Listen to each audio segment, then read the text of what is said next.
उसको देखा नारद जी ने कि एक नाली में, गंदी नाली में, मलमूत्र भरी नाली में बड़े आराम से लोरे मार रहा है।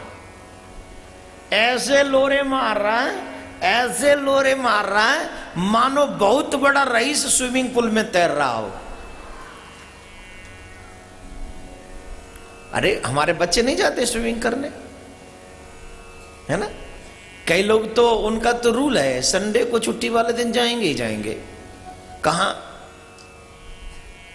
कसरत होती है, महाराज कर ले। तो वो ऐसे पलर रहा उसमें, चक्कम ऐसे धीरे धीरे हिलोर ले रहा है। नारद जी ने सोचा इससे बड़ा दुखी कौन होगा दुनिया में, जो मलमूत्र के कचड़े की इस नाली में लिपटा हुआ है। इससे ज्यादा दुखी कोई नहीं हो सकता। चलो इसी को ले चलता हूं भगवान के पास। तो नारद जी ने उस सुगर से कहा, ए सुन, तुझे स्वर्ग में चलना है, भगवान से मिलवाऊंगा। अरे बोले महाराज बड़ा स्वर्ग का नाम सुना है, हमें तो कोई ले ही जा नहीं सकता, अब तक तो हमने यही सुना था कोई नहीं ले जा सकता। तो बस महाराज आनंद आ गया, आज आपकी दर्शन हो गए, समझो ठाकुर जी की बहुत बड़ी कृपा हुई है, मुझे भी स्वर्ग ले चलो, मुझे भी स्वर्ग ले चलो। बोले चलो, मैं तुम्हें भगवान के दर्शन करवाऊंगा, चलो चलो चलो। तैयार हो गया। बोले महाराज थोड़ी देर के लिए रुक जाओ। क्यों? बोले मेरे बच्चे छोटे छोटे, इन सबसे विदा ले लूं, इनकी मम्मी से विदा ले लूं, बाय कर दूं इनकी मम्मी से। नारद जी बोले तू बाय कर ले, खूब कर। तो सुगर अपनी मिसेज से बोला, ए जी सुनती हो? उसने भी घूंघट कर लिया नारद जी की तरफ से। पर्दा करना जरूरी होता है। पर्दा करके बोली, हाँ जी आज्ञा करो। बोले देखो हमारे जौनी के भाग्य खुल गए, नारद जी देवर्षि नारद हैं, ये हमें लेने आए हैं, कह रहे तुम्हें भगवान से मिलना है, चलो हम चलें, हम अगर तुम कहो तो चले जाएं, तुम्हें बाद में तकलीफ ना हो, बच्चे छोटे देख लो।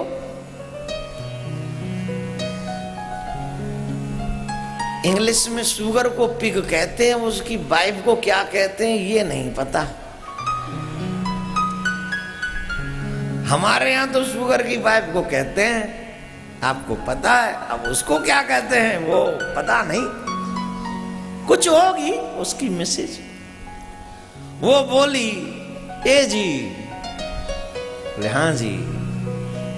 बच्चे चाहे छोटे हों चाहे बड़े, हम लाख कष्ट उठा लेंगे तुम्हारे लिए, तुम स्वर्ग जाओ बस, तुम तो जाओ कम से कम। बड़ा खुश हुआ अपनी पत्नी की बात सुनकर, कितनी चाहती है स्वर्ग जाने की बातें, कि बड़ी खुश है। बोले सारी जिम्मेदारी मैं निभा लूंगी। बहुत खुश हो गया और उसने अपने इष्ट मित्रों से भी विदा ले ली। बोले अब हम स्वर्ग जाएंगे। सब लोग कहने लगे, जा भैया हमारी जाति का भी नाम रोशन होगा, हम तेरा ही नाम ले लेके दुनिया को बताएंगे कि हमारी जाति में से भी एक व्यक्ति स्वर्ग गया था। अब वो चलने लगा। नारद जी ने कहा ठीक है आओ। जब जाने लगा तो नारद जी से पूछा, बाबा एक बात पूछे? पूछो। बोले बाबा एक बात बताओ, स्वर्ग में ऐसा नाला है कि नहीं?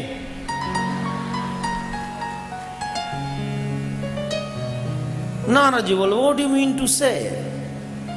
बोले आई मीन टू से बाबा जी, आई लाइक दिस नाला, मुझे ये नाला बहुत पसंद है और मैं ऐसे नाले के बगैर रह नहीं सकता।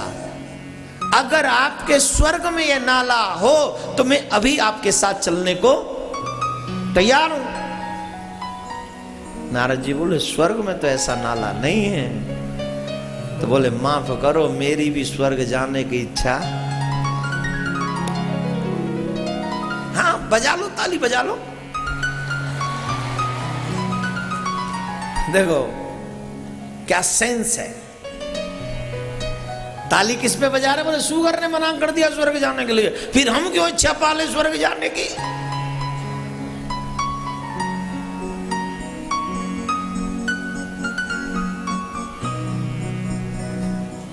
बिल्ली के हाथ जलेबी ना आई तो बिल्ली बोली जलेबी खट्टी है।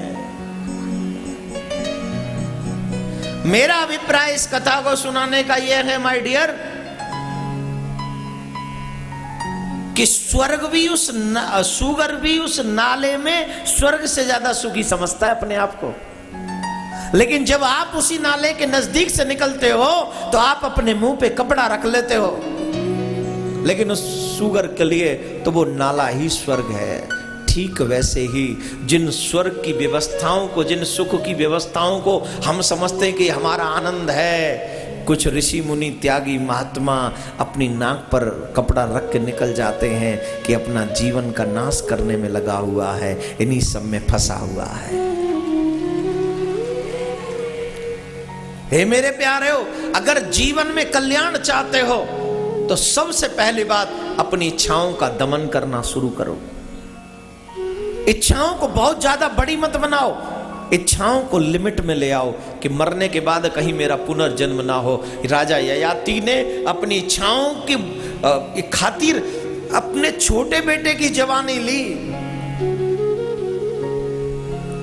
और अपने छोटे बेटे की जवानी लेकर उसी की मां के साथ में रमण करता रहा।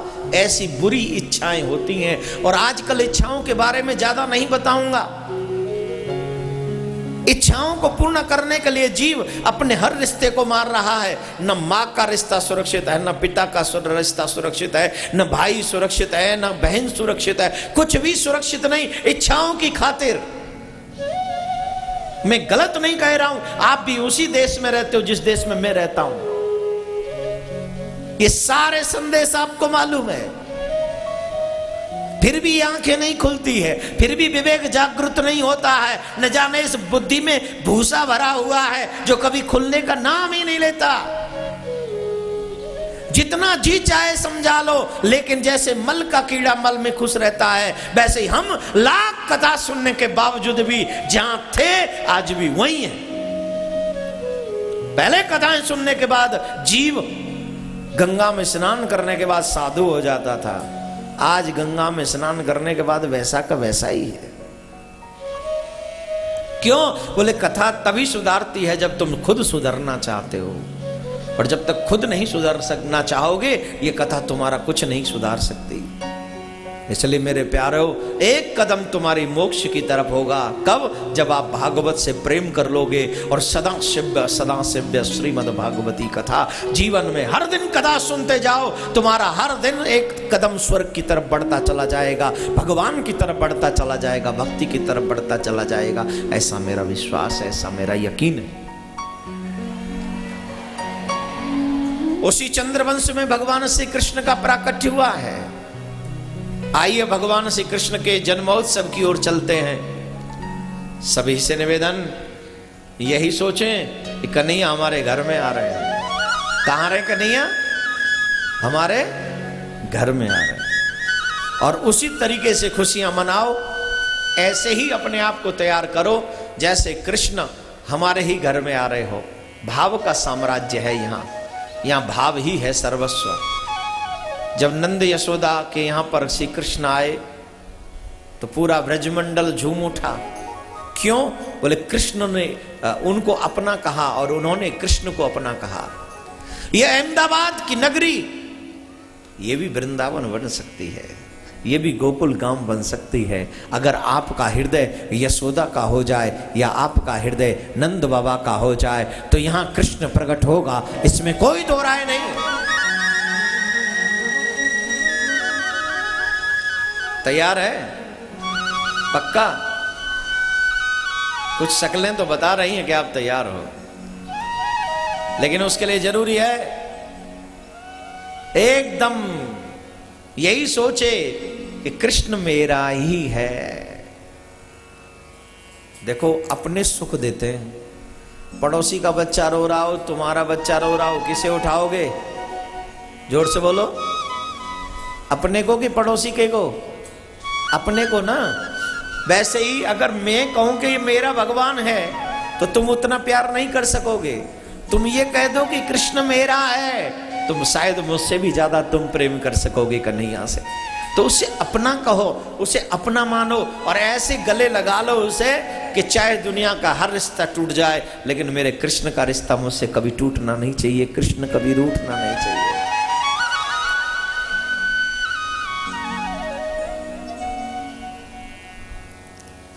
मथुरा यमुना के तट पर बसा हुआ पुरातन नगर है और उस पुरातन नगर के राजा उग्रसेन बड़े धर्मात्मा राजा हैं।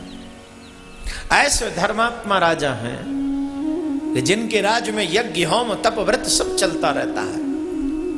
उग्रसेन के विषय में मैंने बताया था, इतने बड़े धर्मात्मा राजा हैं कि कंस का जब जन्म हुआ तो ब्राह्मणों ने कह दिया था ये धर्म के लिए बड़ा नुकसानदायक होगा, धर्म इससे बड़ा कष्ट पाएगा। उग्रसेन जी ने जन्म लेते ही उस बच्चे को जमुना में बहा दिया। वो फिर नारद जी ने बचा लिया क्योंकि कृष्ण को इन्हीं के माध्यम से आना था। हमारे देश में धर्म की रक्षा के लिए एक से एक त्यागी महान आत्मा हुई है। दुर्भाग्य है आज का सनातनी अपने आप को सनातनी मानने के लिए तैयार नहीं। आज किसी के माथे पर तिलक नहीं, गले में कंठ नहीं, हाथ में कलावा नहीं, और फिर कहते हैं वी आर हिंदू। मुझे डाउट होता है कि हम कैसे हिंदू हैं। माथे पे तिलक लगाते नहीं हैं, गले में तुलसी की माला नहीं धारण करते हैं, हाथ में कलावा नहीं बांधते हैं, माँ बाप की रिस्पेक्ट नहीं करते, धर्म को भूल बैठे हैं। फिर कैसे कह देंगे हम धर्मात्मा हैं, फिर कैसे कह देंगे हम हिंदू हैं। जन्म लेने से ही कोई हिंदू नहीं होता, कर्म करने से हिंदू हो गए। कर्म करो, धर्म को बढ़ाने के लिए आगे आओ, अपने कृष्ण को पाने के लिए, कृष्ण प्रेम को जगाने के लिए आगे आओ, तभी तुम बन सकोगे सच्चे भारतीय, सच्चे हिंदू और सच्चे कृष्ण प्रेमी। उग्रसेन जी ने बेटे को जन्म लेते ही बहा दिया, यह धर्म की रक्षा के लिए था। तू अपने सारे बुरी इच्छाओं को जमुना में बहा दे, ये तेरे लिए धर्म की रक्षा के लिए एक अच्छा कदम होगा, अच्छा स्टेप होगा। उग्रसेन बहुत धर्मात्मा, लेकिन कंस बहुत बड़ा पापी। इतना बड़ा पापी है कंस, इतना बड़ा पापी है। एक बार की बात है, उसने अपनी बहन देवकी का विवाह वसुदेव जी के साथ में किया और अपनी बहन को पहुंचाने के लिए जा रहा था। बहुत दहेज दिया है अपनी बहन को उसने, बहुत। आजकल दहेज प्रथा, जितने भी लोग यहां बड़े लोग बैठे हैं या अथवा कथा सुन रहे आस्था के माध्यम से, बहुत सारे लोग वो काम करते हैं जो आप करते हो। मैं आप सबसे एक ही निवेदन करूंगा, एक स्टेप उठाइए, एक कदम उठाइए। जो बड़े लोग कदम उठाएंगे वही छोटे लोग भी कदम उठाएंगे। इस समाज से दहेज की कुप्रथा को समाप्त कर दिया जाए।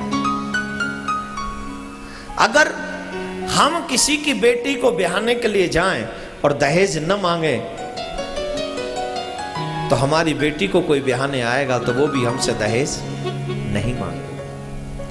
और आज मुझे बड़े दुख के साथ कहना पड़ रहा है, इस देश में दहेज की खातिर काफी बहन बेटियों को अपने प्राण गंवाने पड़ रहे हैं। दहेज की खातिर काफी बहन बेटियां अपने ससुराल को छोड़कर अपने मायके में बैठी हैं, सिर्फ दहेज की खातिर। कईयों को जला दिया गया, कईयों को मार दिया गया। और मेरे इन शब्दों को सिर्फ शब्द मत समझना, ये उन सीनियर लोगों की जिम्मेदारी है कि आप सोसाइटी कैसे बनाते हो, आप समाज कैसे बनाते हो। और ये हर एक उस व्यक्ति को कदम उठाना चाहिए जो अपने आप को बड़ा मानता है। पैसे लेकर बड़ा तो कोई भी बन जाएगा, किसी की बेटी, गुणवान बेटी को अपनी बहू बनाकर देख, तब तू सही माने में बड़ा बनेगा, तब तू चरित्र से बड़ा बन जाएगा। इस समाज में दहेज प्रथा बहुत बुरी चीज है। कहने को तो कानून बनते, इस देश में सबसे बुरी दशा जानते हो क्या है? यहां कानून बनते ही तोड़ने के लिए, यहां कोई कानून का पालन नहीं करता। हम सबको पहले सभ्य नागरिक बनना चाहिए। हम सभ्य नागरिक बनेंगे तो अपने देश में धर्म का प्रचार प्रसार और ज्यादा कर सकेंगे और अच्छे तरीके से कर सकेंगे। कौन कौन मेरी बातों से सहमत है? दहेज नहीं लेना चाहिए।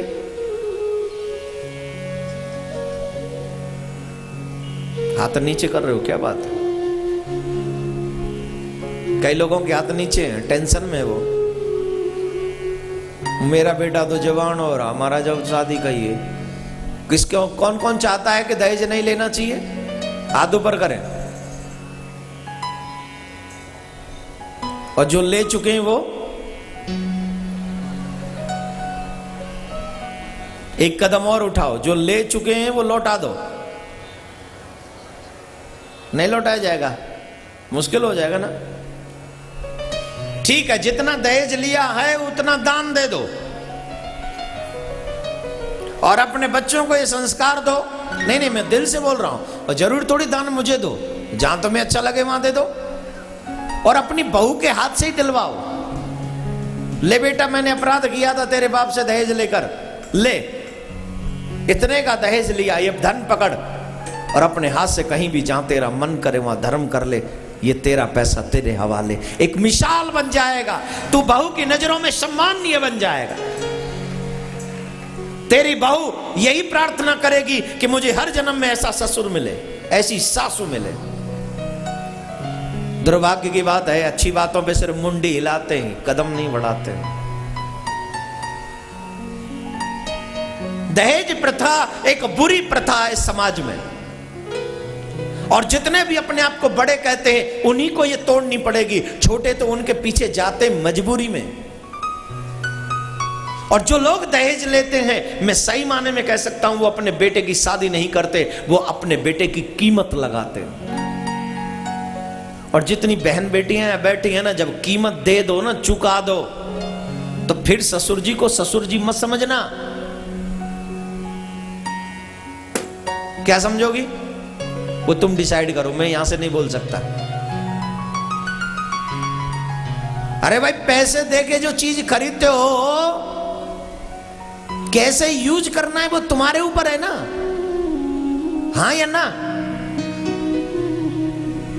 अगर वो कहते हैं मैंने बेटे को पढ़ाया लिखाया है, तो तुम भी कहो कि मैंने भी अपनी बेटी को पढ़ाया लिखाया है, मैंने भी संस्कार दिया अपनी बेटी को।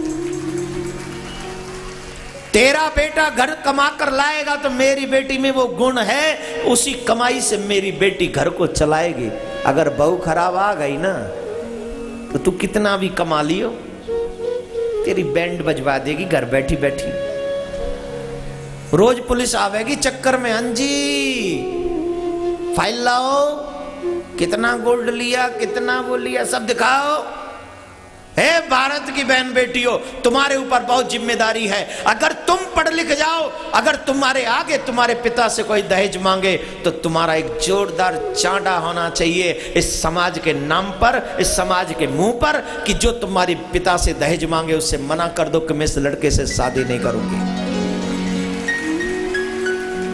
जो मार्केट में बिकता हो ऐसा लड़का मुझे नहीं चाहिए। जो अपने माँ बाप का और संस्कारों का सम्मान करता हो, मुझे ऐसा बेटा चाहिए। जिस दिन समाज में ऐसी 10,000 बेटियां हो जाएंगी, ये समाज आगे आगे होगा और समाज की बेटियां उनको मार्गदर्शन कराएंगी।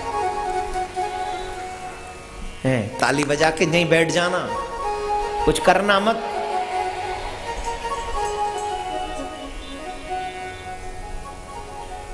कदम बढ़ाने हो तो अच्छे कदम बढ़ाओ, बुरे कदम मत बढ़ाओ। आप सबसे निवेदन है, सभी से। और जो जो मेरी बात से सहमत है हाथ उठाओ, नीचे करो। जो जो अनमैरिड बहन बेटियां यहाँ बैठी हैं हाथ उठाओ। बहन बेटियां जो अनमैरिड बैठी हैं यहाँ, और जो जो मैंने बताया है वो पट्टी कौन कौन ने पढ़ ली है। राधे राधे। समाज को सबसे बुरी प्रथा दहेज प्रथा से मुक्ति पानी है तो हमारी बहन बेटियों को आगे आना पड़ेगा, हमारे घर के हमारे सीनियर लोगों को आगे आना पड़ेगा। जब हम और आप सभी आगे आएंगे तो नो डाउट हमारी बहन बेटियां सुरक्षित होंगी और हम घर में ही स्वर्ग बना सकेंगे। बोलो राधे राधे। कंस अपनी बहन को पहुंचाने के लिए जा रहे थे, मार्ग में देव बांडी हुई। अरे कंस, जिस बहन के विवाह में तुम इतने खुश हो, इसी देवकी का 8वां पुत्र तुम्हारा काल होगा जो तुम्हारा अस्तित्व समाप्त कर दे।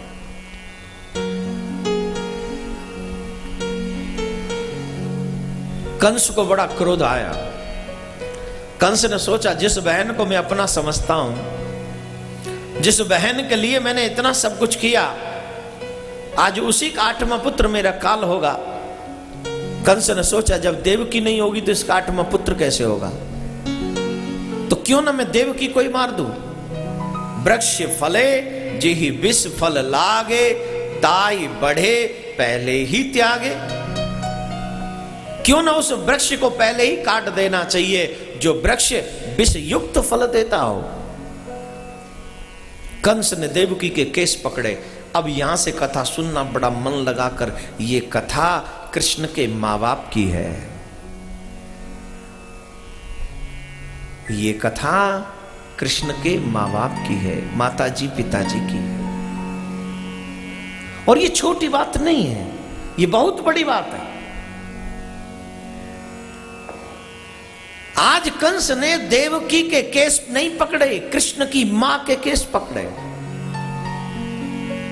जब आप निर्बल स्त्री के तन पर कोई वार करते हो, केस पकड़ते हो, तो समझ लेना तेरे घर का विनाश उसी दिन से शुरू हो गया है। कंस का विनाश प्रारंभ हो गया। केस पकड़ते, केस पकड़े और रथ से नीचे उतार लिया। देवकी ने पूछा भैया मेरा कोई अपराध है क्या, मैंने क्या अपराध कर दिया। बोले तेरा अपराध नहीं है, तेरा अपराध सिर्फ इतना ही है कि तू मेरे काल को जन्म देगी। देवकी ने कहा इसमें मेरा दोष क्या है, आप मुझे इतना प्रेम करते हो और मेरे को नहीं पता कि मेरे गर्भ से कौन जन्म लेगा।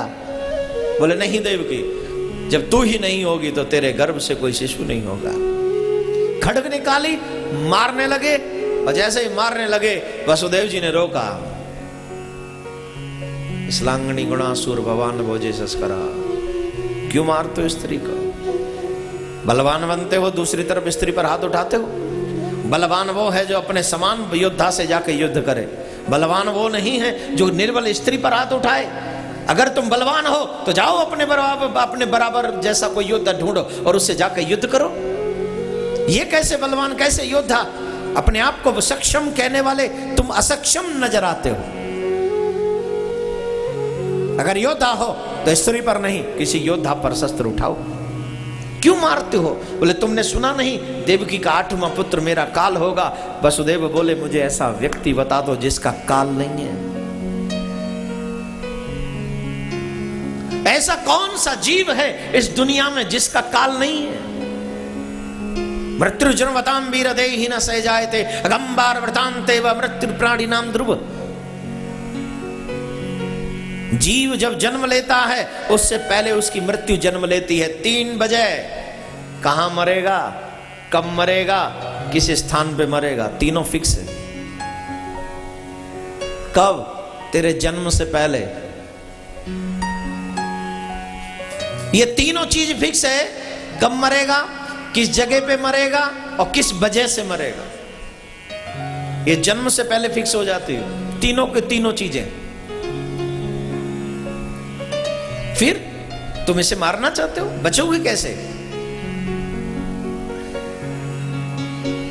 मौत से कोई बच नहीं सकता।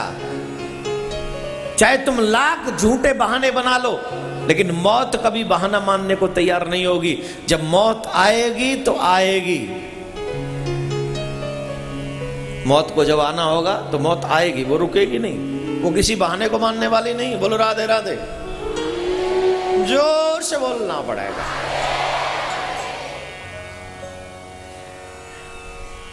खड्ग निकाले, बोले मैं तुम्हें भी मारता हूं। उग्रसेन जी आए, कुछ तो शर्म करो। एक तुम्हारी बहन है, एक तुम्हारा बहनों ही, तुम शस्त्र उठाते हो दोनों पे। तुम भूल गए मान मर्यादा, कैसा मान सम्मान होना चाहिए, सब भूल गए। और अगर तुम उचित कार्य नहीं करोगे, अनुचित कार्य करोगे, तो मैं मथुरा का राजा होने के नाते तुम्हें बंदी बना लूंगा। पिता के सर से मुकुट उतार लिया और अपने सर पे रख लिया। भगवान ऐसी निकम्मी औलाद किसी को ना दे।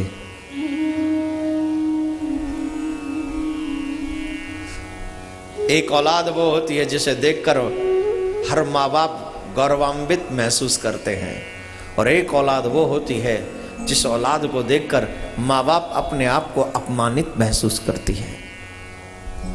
जितने भी लोग यहां पर कथा सुन रहे हैं, आप सबसे एक ही प्रार्थना करूंगा, ऐसा कोई काम मत करना जिसकी वजह से तुम्हारे माँ बाप को अपना सर झुकाना पड़ जाए।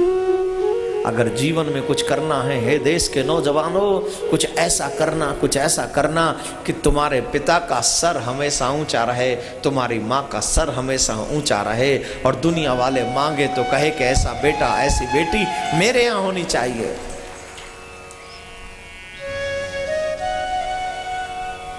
उग्रसेन के सर से मुकुट उतार लिया कि मैं हूं राजा, अब मुझे राजा कहो।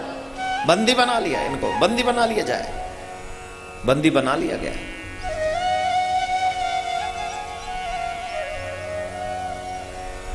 वसुदेव ने कहा आपका शत्रु देवकी का पुत्र है, ना कि देवकी। एक काम करो, सब सुत या के हम सो लीजे, जीवदान तुम या को दीजे।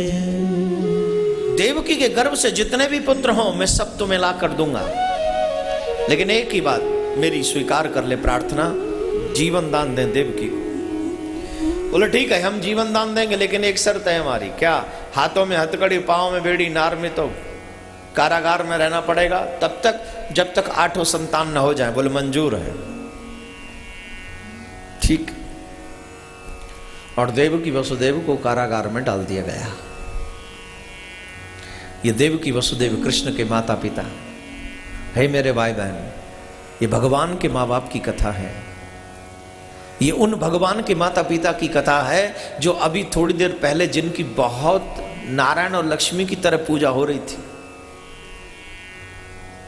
देवकी के हाथों की मेहंदी का रंग अभी फीका नहीं पड़ा है, मांग में सिंदूर अभी अभी भरा गया है, पांव में महावर रचा, 16 श्रृंगार देवकी ने किए। और उसका हास्र क्या हुआ? उसका हास्र हुआ कि देवकी को ससुराल की चौखट लांघने से पहले बहुत बड़े अपराधी की तरह कारागार में जाना पड़ा। इसको कहते हैं समय की मार, इसको कहते हैं समय। इस दुनिया में तुम पैसे से सब कुछ खरीद सकते हो, लेकिन समय कभी नहीं खरीद सकते, टाइम कभी नहीं खरीद सकते। याद रखिए, ये वक्त ही है जो एक दिन तुझे शहंशाह बना देता है और दूसरे दिन तुझे मुजरिम बना देता है। इस वक्त की मार से कोई बच नहीं सका। अगर तुम सोचो तुम बच जाओगे तो ये नासमझी है। इससे कोई नहीं बचा, हमसे पूर्व कोई नहीं बचा। रावण ने वक्त को सोचा था कि मैंने कंट्रोल में कर लिया है, लेकिन उसी वक्त ने रावण का विध्वंस कर दिया। ये समय बड़ा बलवान जगत में कराता काम तंगी का, समय आया हरिश्चंद्र पर भराया नीर। ये क्या है? हरिश्चंद्र जैसा राजा कालू सुबच के घर नीर भरे, करम गति टारे ना ही टरे। अच्छा किसको कहेंगे? जो अच्छे समय का सदुपयोग करे। बुरा किसे कहेंगे? जो अच्छे वक्त में बुरे कर्म करे। इसलिए